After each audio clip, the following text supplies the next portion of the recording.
neste momento, Deus, através desta emissora, leva até você mais um programa de fé, com mensagens, hinos e orações a seu favor.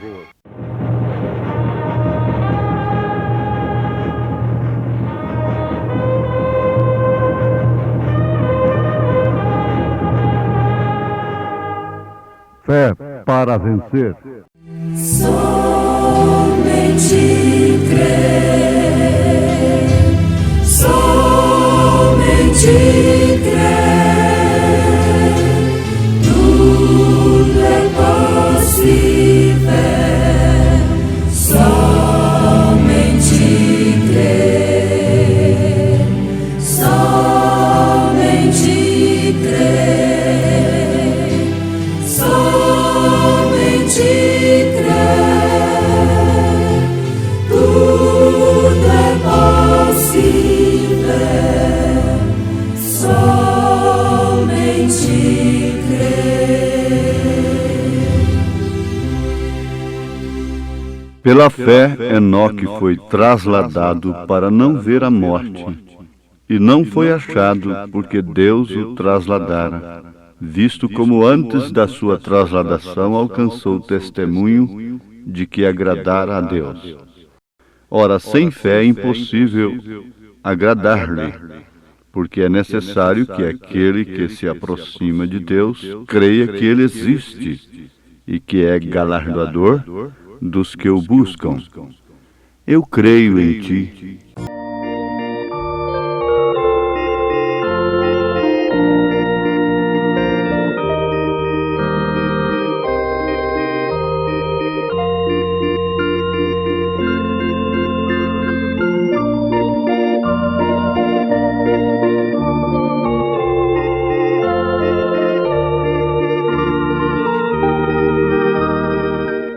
Fiel é Deus que o prometeu.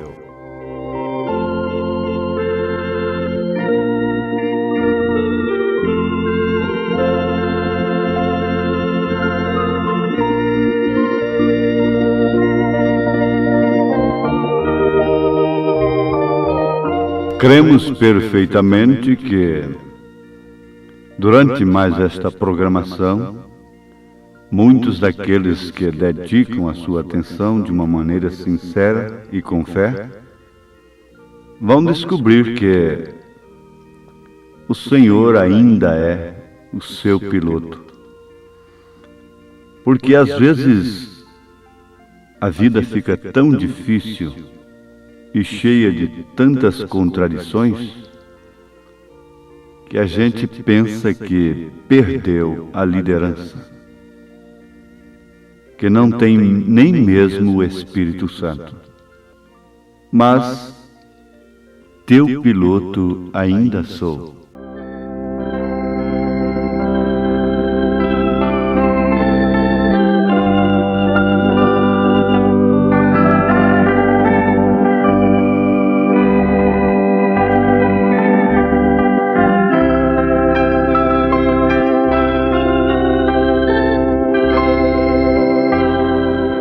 Promessas bem-intencionadas. Vamos lembrar disto para, assim, termos um bom objetivo nesta meditação. Há muitos que prometem sob boas intenções, mas, contudo, não podem cumprir suas promessas.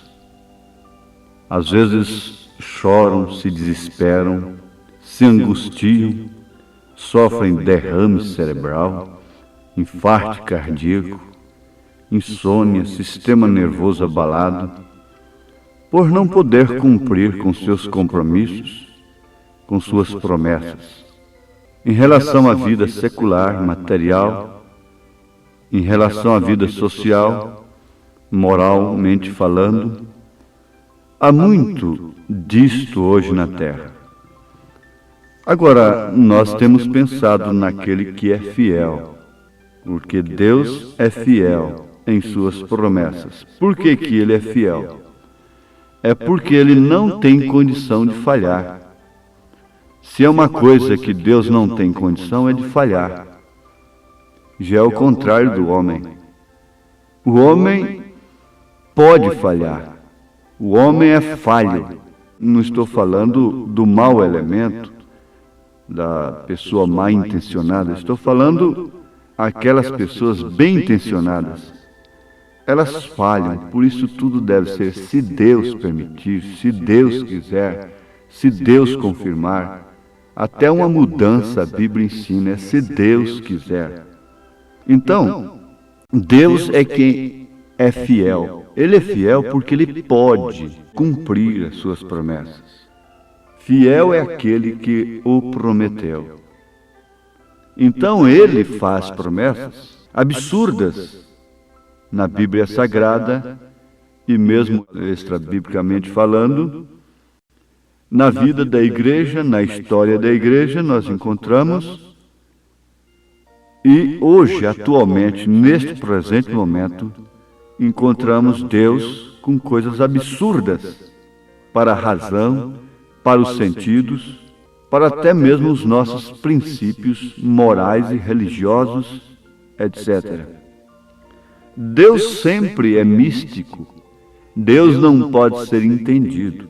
Para começar, Ele é soberano, Ele é infinito e nós somos finitos. O grande mal do mundo religioso é querer confinar Deus num pensamento, num credo, num dogma de uma organização. Então é aquilo e acabou. É como um trilho de estrada de ferro. Não pode sair daquilo ali. Mas Deus não é assim. Nós é quem devemos nos adaptar a Deus, isto é, sermos maleáveis como o ouro, não inflexíveis. O que é inflexível fica tenso, é tenso, o que é tenso quebra. Por isso nós estamos vendo aí muitas mulheres, homens morrendo antes de tempo, mesmo por causa de bons princípios. Agora Deus é quem é o princípio, Deus é que é bom, Deus é quem é fiel, e só Ele pode fazer promessas, porque Ele é infalível, Ele é imutável. Promessas infalíveis. Nós vamos explicar isto melhor para os ouvintes. O profeta desta era um homem como eu, como qualquer homem que está me ouvindo, no sentido humano. Ele era um cristão, temente a Deus, e ele diz: eu sou um pecador, perdoado, lavado no sangue de Jesus Cristo. Mas quando ele recebia a unção de Deus, a unção especial do Senhor, quando Deus vinha nele e falava, assim diz o Senhor, então aquilo podia custar o que custasse, quebrar aonde quebrar, rebentar aonde rebentar, aquilo tinha de se cumprir. Uma certa feita, ele na Finlândia encontrou ali um caminhão parado, muita gente ao redor, os soldados comunistas, os russos ali, e uma criança esbagaçada pelo caminhão, olhos projetados, as pernas esbagaçadas, as veias estraçalhadas, os bracinhos também, enfim, o corpinho ali, aquele trapinho e o chão sujo de sangue. E quando ele viu aquela cena, o Espírito de Deus veio para ele e disse: esta é a visão que eu te dei há algum tempo atrás, isso vai se cumprir agora. E ele estava com o irmão Ud ao seu lado, e o irmão Ud tinha a visão escrita numa das páginas brancas de sua Bíblia. E o profeta então disse: irmão Ud, leia a visão que você tem escrita aí, que Deus me deu na sua página branca da Bíblia.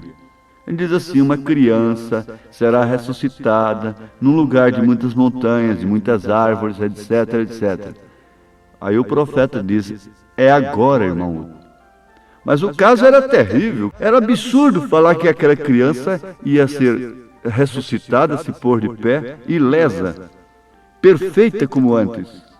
Era uma loucura. Pois bem, ele chegou ali e disse assim: se essa criança não for ressuscitada agora, eu porei uma placa nas minhas costas. Sou um falso profeta. Aquilo então chamou a atenção de todo mundo, até mesmo dos soldados comunistas, ateus que não creem em Deus. E ele então orou. Quando ele orou, a criança se pôs de pé, perfeita, perfeitíssima como era antes. Agora, você pensa que isso foi lá no tempo do São Nicolau, da Santa Cecília, das superstições que contam por aí? Não. Isso foi agora, há pouco tempo, agora no nosso século, na Finlândia. E eu estou contando apenas um dos casos, do assim diz o Senhor. Então, sendo assim diz o Senhor, aquilo se cumpre. Resultado, os soldados russos, comunistas, ateus, chorando disseram: vale a pena crer num Deus que ressuscita os mortos. Agora, você não deve crer em Deus somente se ele ressuscitar um filhinho seu que acaba de morrer. Aí que está a coisa. Vamos para lá, porque a nossa vida não compreende somente a dimensão humana. Por isso é que está escrito: pela fé, Enoque foi trasladado para não ver a morte. E não foi achado porque Deus o trasladara, visto como antes da sua trasladação alcançou testemunho de que agradara a Deus. E continua a Bíblia dizendo: ora, sem fé é impossível agradar-lhe, porque é necessário que aquele que se aproxima de Deus creia que ele existe e que é galardoador dos que o buscam. Isto é, recompensa, cumpre as suas promessas que foram endereçadas por revelação do Espírito Santo ao coração do pecador, ao coração do enfermo, ao coração do aflito, daquele que está acamado, daquele que está em aflição, daquele que está sob uma escravidão, de um vício, de um complexo, de uma desgraça que nem ele mesmo tem culpa, um problema metabólico, um problema fisiológico, um problema alheio à sua vontade. Ora, quantas pessoas estão presas a problemas, a circunstâncias alheias à sua vontade, e elas secretamente choram, lamentam aquilo, e diante das pessoas com quem elas convivem, elas ficam iradas, revoltadas, violentas. Mas quando estão a sós, elas choram, elas lamentam, porque elas não gostariam de ser daquele jeito, mas elas estão sofrendo uma coisa que elas não têm culpa daquilo. Elas não podem fazer nada. Não adianta mãe, não adianta pai, não adianta esposa, não adianta esposo. Não adianta ninguém ficar em cima, insistindo, pedindo, exigindo. Aí então é onde teria que haver amor. O amor perfeito. O amor cobre multidão de pecados. Isto quer dizer que o amor faz com que você não veja multidões de pecados no seu marido. O amor faz com que você não veja multidões de pecados no seu próximo. Como Deus olha para a sua igreja, através do sangue, também o seu corpo olha. Nós olhamos uns para os outros assim. Agora, eu estou falando do que é a verdade. Eu estou falando do que é assim diz o Senhor. Assim diz o Senhor. É a verdade, ela é incontestável. Pode quem quiser lutar contra aquilo, para aquilo não cumprir. Mas isto é assim diz o Senhor. E nesse instante, você entende, e eu não preciso dizer que estou sendo revelado, mas é certo, absolutamente correto que eu estou falando a pessoas que estão vivendo circunstâncias alheias à sua vontade, que não podem atender seus compromissos conforme gostariam de atendê-los, e que se precipitaram ao abrir a boca, ao assumir tal responsabilidade, ao assumirem tal dívida, e assim por diante. Mas agora, você olha para a palavra de Deus. Agora você põe a sua fé. em nada, nada, absolutamente nada, senão na graça de Jesus, senão no sacrifício remidor do sangue do bom Redentor. Vamos começar por aqui. Você alcançando o perdão de seus pecados, das suas falhas. Em segundo lugar, você vai humilhar para quem você deve se humilhar. Porque quem se humilha será exaltado. Sacrifica seus direitos, suas razões. E agora você está entendendo que você está num lugar diferente. Você está suposto agora a sofrer mais um pouco, até aumentar a pressão. Mas isto é um sinal de que haverá um escape. Quando aumenta a pressão, ou há um escape ou então explode. Isto é certo.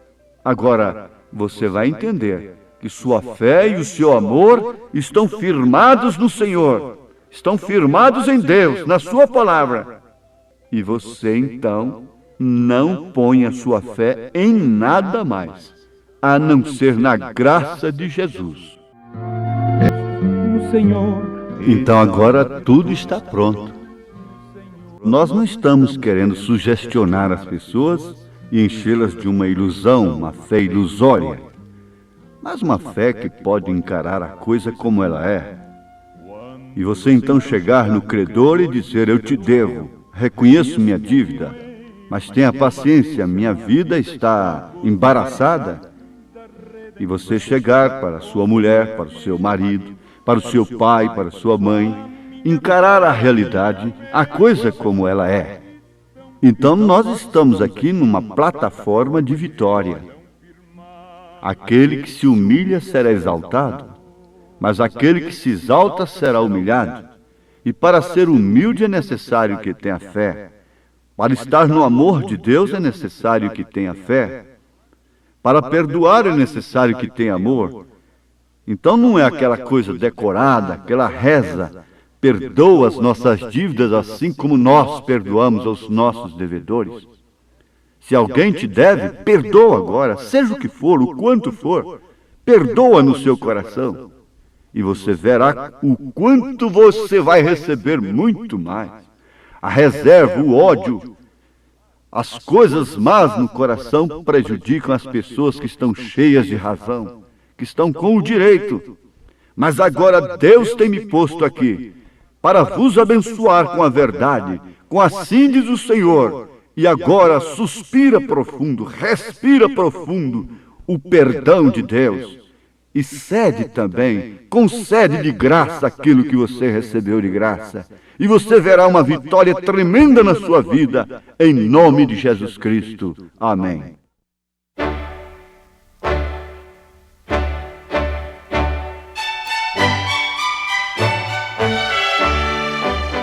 Ouvintes, escreva-nos pela caixa postal de número 15.020, 15020, CEP 74.501-970, Goiânia, Goiás.